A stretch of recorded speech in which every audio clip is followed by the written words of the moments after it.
Well, a lot of Americans know the name Alexander Hamilton because of the hit Broadway musical. But did you know that Alexander Hamilton created a mighty newspaper that's still around 200 years later? It's called the New York Post. It's not just still around, it's bigger than ever. It's one of the largest circulation newspapers in America. It's very flavorful. It's got that tabloid style. But you can't link to it, at least not to certain stories in it, on Twitter.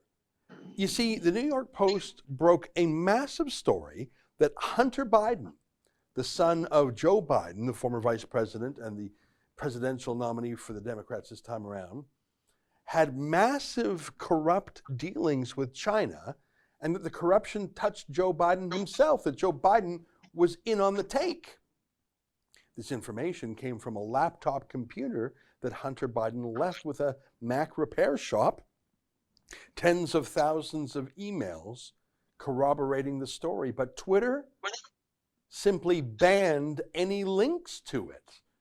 Here to help me tell this shocking story is our friend Allum Bokhari, Breitbart News senior technology correspondent and the author of the new book, Deleted: Big Tech's Battle to Erase the Trump Movement and Steal the Election. Allum, great to see you again. I've never seen censorship this bad before. I've never seen it so blatant before. They don't care who knows. They've just got 3 weeks to go, don't they? They've really crossed the Rubicon here. I mean, what was especially surprising for me was that Facebook took the rare step of foregoing the usual plausible deniability thing that they do, where they just wait for the third-party fact checkers, who are, of course, all left-wing and partisan, to rate a story before they suppress it. In this case, Facebook actually went and suppressed the New York Post story before any of their fact checkers had provided a judgment. Now you say Facebook, but it was Twitter too, wasn't it? Yes, Twitter sort of went a lot further than Facebook. They completely locked the New York Post account. The New York Post account is still locked today, actually 5 days after the story broke.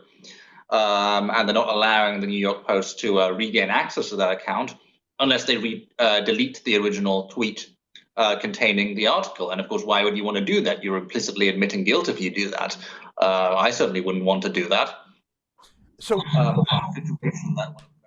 So Twitter and Facebook, by coincidence, have both decided to nuke a late-breaking story that seems to be meticulously corroborated by background documents.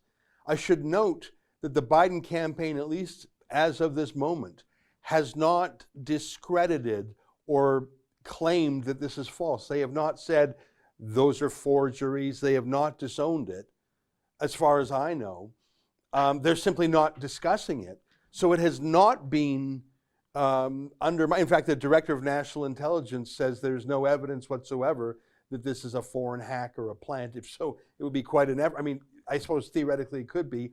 This is simply a political judgment by Twitter and Facebook 3 weeks before the vote to shut down the equivalent of Watergate in this election. Am I right in that, or is that over the top? That's not over the top at all.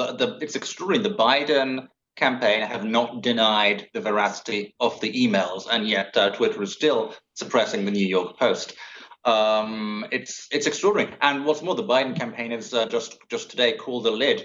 No more meetings with the press for the next few days until the debate. So they're just avoiding the media altogether, avoiding the spotlight. Not that the media would actually ask them any tough questions about this, because they're in on the suppression. I've really never seen anything like it, trying to suppress a clearly important national story like this just a few weeks before the election. Yeah. I think it's kind of hanging dead on the Silicon Valley companies, though, because this is a story that's big enough that you can't really contain it, and the more you try to contain it, the bigger it gets. I should add, that doesn't happen to most victims of censorship. Most victims of censorship are not heard of again because they're not big enough to create a giant media firestorm. But in this case, I think that it's really backfired on the tech giants. Well, maybe, because you're talking about it and I'm talking about it, and a lot of extremely online people are talking about it. But like you mentioned, if the link was killed on Twitter, if Facebook is deleting this like it's a hate crime, You have to be pretty motivated to get these stories. You mentioned that Joe Biden has declared a lid. That's campaign speak for telling journalists, don't worry, he ain't going to say anything in public for 3 days. That's a shocking thing to do in a campaign so close to election day. But look at this. Biden was buying some ice cream cones, and the media, who finally had access to him, look at what they asked him. Take a look at this. Hello. Have a safe one. We got everybody milkshakes, didn't we? Yes, sir. We got everybody? Yes, they're in the car, sir. All right. We got them. See, look.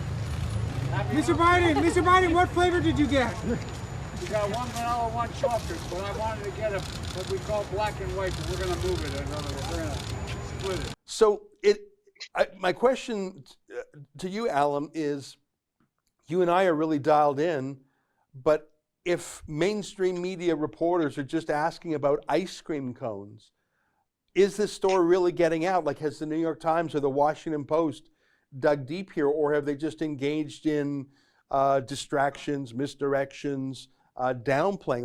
Like if you're not part of the conservative campaign movement, do you even know this is happening? Well, this is the whole problem of the filter bubble that these tech giants have created in the wake of 2016. If you're an undecided voter, and this is the real danger to Trump as well, if you're an undecided voter today, going online, trying to find out more information about the two candidates, all you're going to see is a stream of propaganda from the mainstream media if you Google Joe Biden or if you Google Donald Trump. This is a real danger, not to political partisans. There are tens of millions of conservatives in the country who will know all about this story.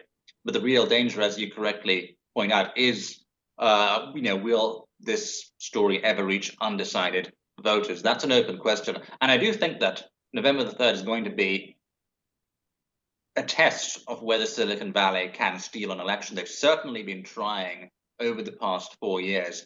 All of these new words they've invented, disinformation, fake news, you name it, all emerged right after the 2016 election. My sources in Facebook say that people who push the disinformation panic inside Facebook, inside these other companies as well, all the most anti-Trump people at those companies. And then they went on to staff them. In fact, in Breitbart News, we broke a story a couple of days ago revealing that one of Facebook's top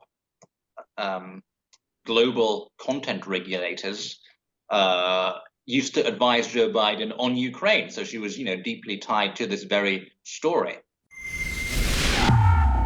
That's an excerpt from my daily show, The Ezra Levant Show. Every day I do a monologue on the news of the day, then I interview an interesting guest, and then I read my hate mail. You gotta subscribe. Go to rebelnews.com.